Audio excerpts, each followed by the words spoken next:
भगवान ये समझाना चाहते हैं कि जो आदमी संतुलन बनाना जानता है, अभिमान में भी, महत्वाकांक्षा में भी, मेरा पहले काम होना चाहिए। लोग होते हैं ना, लाइन तोड़ के एकदम आगे आने की कोशिश करते हैं। तो ये सब चीजें जो है ना, असंतुलन की स्थिति होती है, जिसके अंदर बैलेंस नहीं होता। और हमारे जीवन में एक बड़ी अद्भुत चीज चलती है, शरीर के अंदर हमारी बहुत सारी एनर्जी, ऊर्जा खर्च होती है संतुलन बनाने में। थोड़ी थोड़ी देर के बाद संतुलन बनाना पड़ता है। महात्मा बुद्ध के जीवन में आता है कि वो एक नए शिष्य को उन्होंने देखा जो कहता है, महाराज बस मैं घर नहीं जाऊंगा, बस आपके पास आ गया हूं और आप मुझे अपने पास ही रखना। क्योंकि उस आदमी के सिर पे कर्ज बहुत था, बिजनेस में घाटा हो गया, घर में रह नहीं सक रहा, क्योंकि सुबह उठने से पहले ही जिनका देना था वो आए और सोते हुए को जगाएं तो जीना मुश्किल। तो घर छोड़ के भाग गया कि या तो मरे या यहां से निकलते हैं। बुद्ध के पास पहुंच गया, महाराज अपना शिष्य बना लो, यहीं रहूंगा, मन की शांति तो हो। और मन में ये भावना कि घर वाले कैसे भी गुजारा अपना कर लेंगे, मुझे भले ही मरा समझ लें। बुद्ध ने उसको कह दिया, ठीक है बैठ जाओ। तो एक जगह चलते चलते पूरी बस्ती को पार करके वो जंगल में गए और सब शिष्य उनके जो साथ साथ थे वो सब पेड़ों के नीचे जाके छाया में बैठ गए। बुद्ध जहां बैठे हुए थे वहां थोड़ी थोड़ी धूप उनके माथे पर पड़ रही थी और पसीना आ रहा था। तो उन्होंने नए शिष्य को बुला के कहा, भैया उठो और सामने नदी है और उसका घाट है सामने, वहां से जल भर के लाओ पीने के लिए। अब जैसे ये गया तो वहां बहुत सारी बैलगाड़ियां, घोड़ा गाड़ियां, हाथी वो सब पार कर रहे थे और पानी इतना गंदला हो गया, उसमें रेत मिक्स हो गया कि वो पानी नहाने धोने के भी मतलब का नहीं था, पीने की तो बात ही नहीं थी। खड़ा रहा बहुत देर तक। आखिर में उसको समझ में आया कि ये पानी तो ठीक नहीं, तो वापस आया और आकर बोला, महाराज कहीं और चलते हैं, आगे नदी में कहीं पानी साफ होगा, वहां से भर लाएंगे। बुद्ध ने कहा, इतना उतावलापन मत करो, थोड़ी देर शांति से बैठो। बैठ गया वो। बुद्ध बोले, आंखें बंद करो और शांत हो जाओ। और जब चारों तरफ की ध्वनियां शांत हो जाएं, तुम्हारे अंदर का भी शोर बंद हो जाए, तब और गहन मौन में जाना और खामोशी में उतर जाना। वो व्यक्ति आंखें बंद करके बैठ गया, मन में थोड़ी शांति आई। बुद्ध ने कहा, अब धीरे धीरे नीचे की तरफ देखते हुए आंखें खोलो। उसने आंखें खोली। बुद्ध बोले, अब बर्तन पकड़ो और पानी भर कर लाओ। वो गया वहां नदी में, एकदम इतना स्वच्छ पानी भरकर ले आया। बोले, महाराज ये पानी तो बड़ा साफ है, हुआ क्या है? मुस्कुराते हुए उन्होंने कहा, भैया इतनी इतनी गाड़ियां, घोड़े, हाथी वहां से जा रहे थे, तो उनके जाने के बाद भी बहुत देर तक रेत नीचे का पानी में मिला हुआ था। तो एक धैर्य रखना होता है। शांत हो जाए जल, रेत बैठ जाए नीचे, तब वो स्वच्छ निर्मल जल प्यास भी बुझाता है और पानी ही जीवन है। शब्दकोश में पानी को, जल को जीवन कहा गया कि जल ही जीवन है, वो फिर जीवन देता है और वो जीवन बिगाड़ता है वो जो पहले वाला जल था। इसलिए शांति, संतुलन ये आता है धैर्य से। जल्दी घबराकर कहीं से भी भागो नहीं, धैर्य रखो। दिन बदलते हैं, परिस्थितियां बदलती हैं। पहले स्वयं को शांत करो, धैर्य से युक्त हो, शक्ति से युक्त हो। बुद्ध ने जैसे कहा वो उठ के भागा। महात्मा पूछते जा कहाँ रहे हो? महाराज मेरे घर में भी पानी ऐसे गंदा हुआ पड़ा है, सारा रेत ऊपर नीचे हो गया। मेरे सहारे ही तो मेरे घर के लोग थे, मैं घबरा गया हूं, दोबारा से शुरुआत करूंगा। बोले कैसे? कि जिनकी देनदारी है उनको बुलाऊंगा सबको, और ये कहूंगा भैया अभी मेरे पास है नहीं लेकिन दूंगा जरूर, 1 वर्ष का समय दो मुझे, और मस्तिष्क को करूंगा शांत, और उसके बाद कमाऊंगा, बिजनेस को भी आगे बढ़ाऊंगा, और जिनका देना है उनका भी दूंगा, और अपनी जिंदगी को भी आनंद से व्यतीत करूंगा। इस धरती से विदाई लूंगा लेकिन कर्जदार रहकर नहीं, सबका लौटा के जाओ।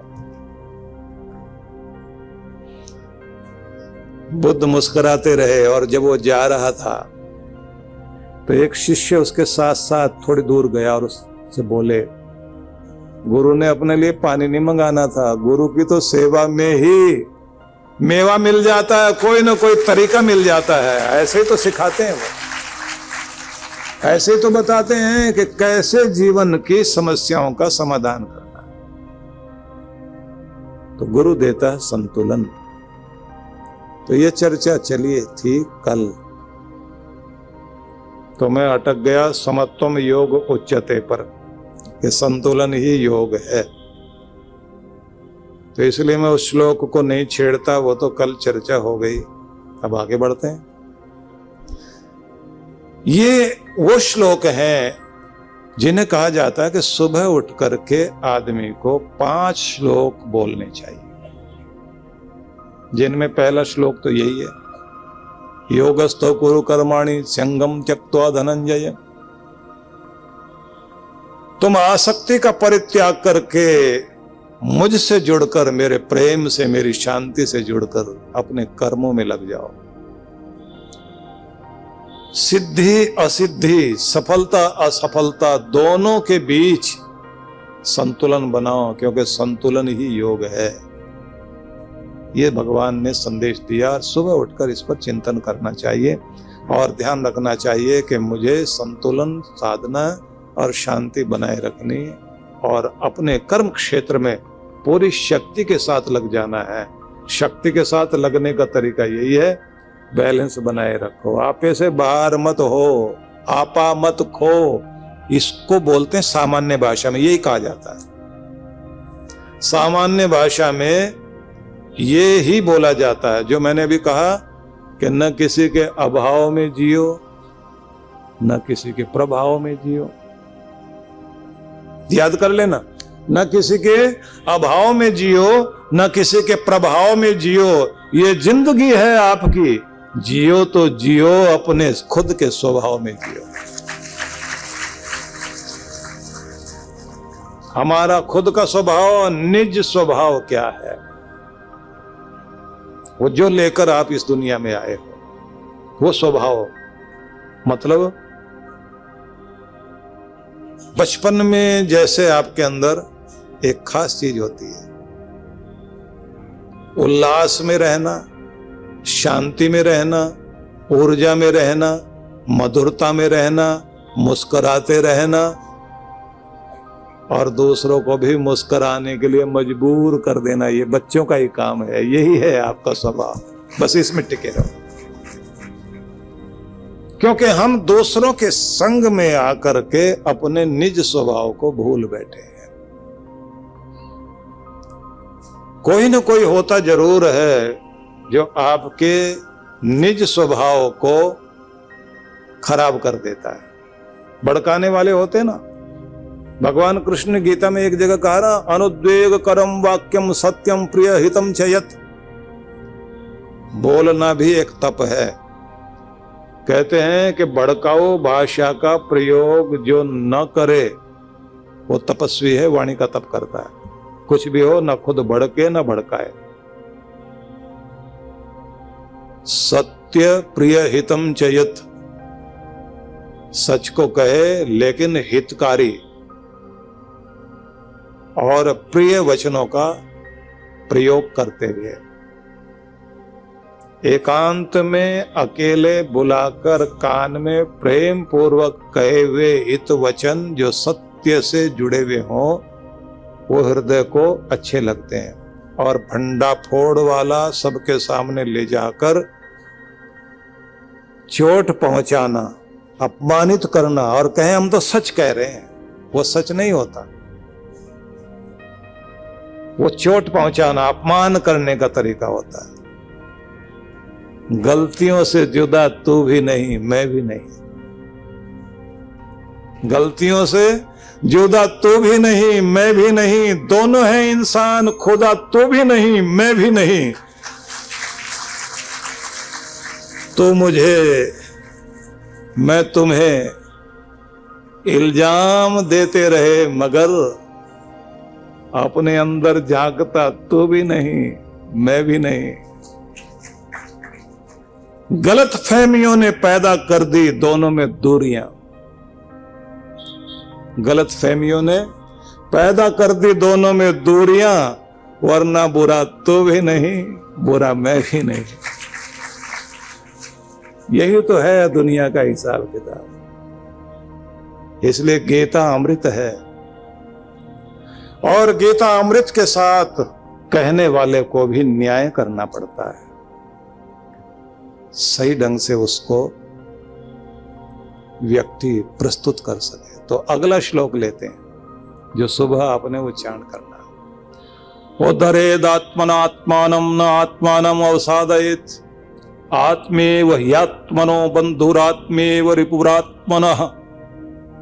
भगवान कह रहे हैं उद्धरेत आत्मना, आत्मानम विच्छेद कर रहा हूं, संधि विच्छेद, न आत्मानम अवसादयेत। अपना उद्धार खुद करिए, अपना उद्धार अपने आप ही कीजिए। अपने आप को नीचे कभी गिरने मत दीजिए। आप ही अपने स्वयं के मित्र हो और आप ही स्वयं के शत्रु भी हो। तुम ही तुम्हारे मित्र भी हो, तुम ही तुम्हारे शत्रु भी हो। आदि शंकराचार्य ने एक बड़ा प्रश्नोत्तरी उनकी बड़ी प्यारी है, तो उसमें एक शब्द आता है के शत्रवः सन्ति, कौन शत्रु हैं? तो उत्तर दिया निजेन्द्रियाणि, हमारी इंद्रियां, हमारा अपना आपा ही हमारा शत्रु। फिर पूछा मित्र कौन है? फिर कहते हैं निजेन्द्रियाणि, हमारी इंद्रियां। क्यों?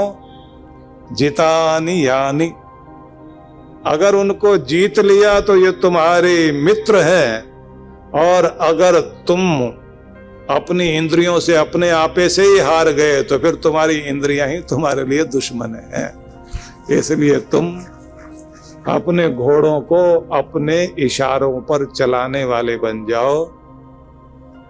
घोड़ा तुम्हें अपने इशारे पर खींच कर ले जाए तो फिर बढ़िया घुड़सवार नहीं हो।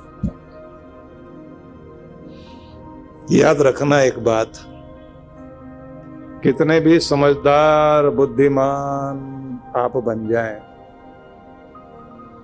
हर आदमी के सिर पर स्वभाव ही बैठकर बोलता है। बात को पकड़ लेना। स्वभाव, आदत, जो आपकी नेचर, जो आपकी हैबिट आपकी बन गई, जो आदतें बन गई, वो इतनी बड़ी होती हैं। आपका ज्ञान कोने में रह जाता है, आदतें जीत जाती हैं। इसलिए ये ध्यान रखिए, पहले आप आदत बनाते हैं और बाद में आदतें आपकी जिंदगी को चलाती हैं। इसलिए वो आदत बनाओ भाई जिन्हें पाकर आप गर्व करें और आपको देखकर आपके अपने गर्व करें। इसलिए हर पल हम अपनी आदतों का निर्माण कर रहे होते हैं। 11 महीनों में आपके शरीर का सब कुछ बदल जाता है। चमड़ी, हड्डी, बाल वाल, सारे सेल्स, सारे न्यूरॉन्स, सभी शरीर की चीजें सब चेंज हो जाती हैं। 12वां महीना मतलब जन्मदिन जैसे ही आता है तो पूरा एक तरह से चेंज हो चुके होते हैं। सब बदलता है लेकिन हमारी आदतें नहीं बदलती। हमें सबसे ज्यादा ध्यान देना चाहिए आदतों पर। और आदतों को बनाने का नियम होता है, किसी भी एक चीज को, पश्चिम का मनोविज्ञान कहता है 21 दिन 3 हफ्ते किसी एक चीज को रिपीट करते रहिए, वो आदत में शामिल हो जाएगी। हमारे यहाँ कहा जाता है कि 40 दिन लगातार दोहराओ तो फिर वो पक्का हो जाती है। इसलिए अपने यहाँ चलता है 40 चालीसा, हनुमान चालीसा, दुर्गा चालीसा, शिव चालीसा, चलिया ही हमारे यहाँ करने की विधि है, क्योंकि ये 40 आपकी जिंदगी बदल देता है। इसलिए बड़ा कमाल की चीज है। पर हिम्मत करके लग जाओ एक बार कि मुझे ऐसी आदतें चाहिए। जीतना स्वभाव बना लो, बीमारियों को जीतना, दुर्बलता को जीतना, गरीबी को जीतना, अशांति को जीतना, खुद को विजेता कहो। तो वेदों में एक मंत्र है जिसका एक छोटा सा वाक्य सबको याद रखना चाहिए और सुबह उठकर दोहराते रहना चाहिए। और जब कभी भी कोई मुश्किल आए ना, उस समय बोलना चाहिए, अहम इंद्रो न पराजिज्ञे। मेरे साथ बोलिए, अहम इंद्रो न पराजिज्ञे। मैं इंद्र हूं, पवित्र आत्मा हूं, हारने वाला नहीं हूं। मैं जीतने के लिए बना हूं, मैं जीतने के लिए बना हूं, मैं विजेता हूं, मैं जीतने के लिए बना हूं। जीतने का आशीर्वाद मेरे साथ मेरे परमात्मा का है।